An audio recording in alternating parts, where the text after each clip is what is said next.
Okay, here we go. I don't normally do videos because I don't like my voice, and I have a sinus infection which makes it even worse, so I'm just going to deal with it. Anyway, to start with, the brine solution. I use an empty kitty litter jug with a marking for 1 gallon of water. You can either use 1 tablespoon plain salt, kosher salt, sea salt, whatever, as long as there's no iodine, plus 2 tablespoons of regular baking soda.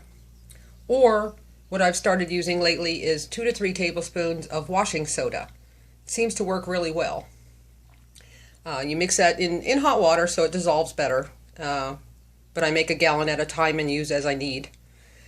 The next step here's my little tub. I got this at the thrift store for like 69 cents. I didn't want to sacrifice any of my own Tupperwares. The power supply I have is for some type of Panasonic appliance. It's 6.5 volts output with 500 mega amps, I guess, for the amperage. I don't know if that's good or not, but it's what I use and I have no problem. Make sure you get a plug with a splittable cord. Makes it a lot easier to just pull it apart at the end so you can splice in your other leads. If you notice, one wire will have a white stripe. That is going to be the... Hold on. I have to figure out which one that is again. Hold on. Oh my goodness. Having trouble here. Looks like the white stripe is the positive. You'll know if you have them on right or not if your item doesn't, or your lead does not start to bubble when it's in the solution, once it's turned on and plugged in. Yeah, I'm having some trouble here figuring out which one is the stripe.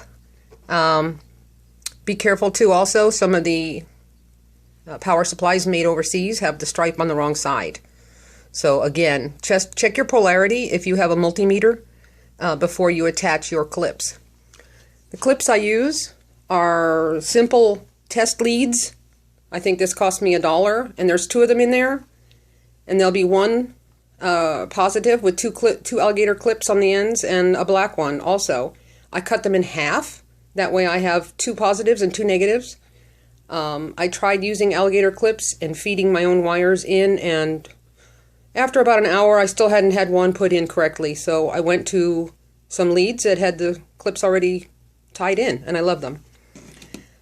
And then I bought some spring clamps, large spring clamps at the dollar store. You get 4, I think they were $1. And they're also red and black.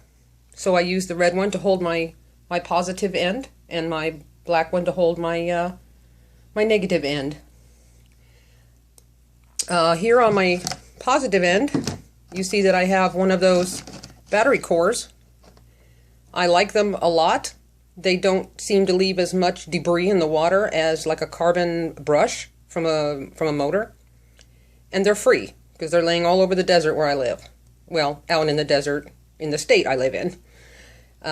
They also clip easily in these small alligator clips rather than something large, because I am doing just small items, obviously. Some people use big 5-gallon buckets and do larger items, or they use big tubs. I'm into the smaller items at this point, so I have small clips. I have a small conductor, whatever you want to call this thing. Anyway, this is what I do. I put in maybe an inch or 2 of water, depending on what I am cooking, and I make sure that my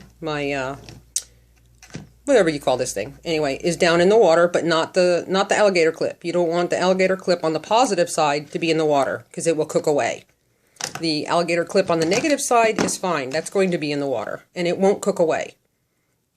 Now, when you are cooking something, you will see bubbles coming from your negative clip. That means the power's not going into your item. The more power going in the item, the less bubbles this will produce. And the bubbles will come from your item. That's how you can tell if you have a good connection to the metal.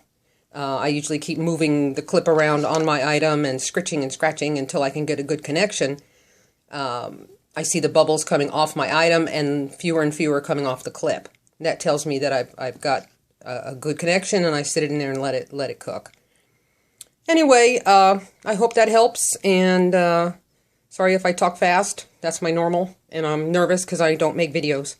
So, anyway, I will try to back up here and just show you kind of the shebang, the brine stuff in the back, and then my little cooking unit. And I'll tell you what, I love the way it works, but I tend to sit over it and watch it, like watching grass grow, because I'm impatient. Best thing to do is put it on, let it cook for a little while, and come back to it, but I can't seem to do that. Anyway, I'm learning. So, hope that helps, and let me know. Thanks a lot. Bye-bye.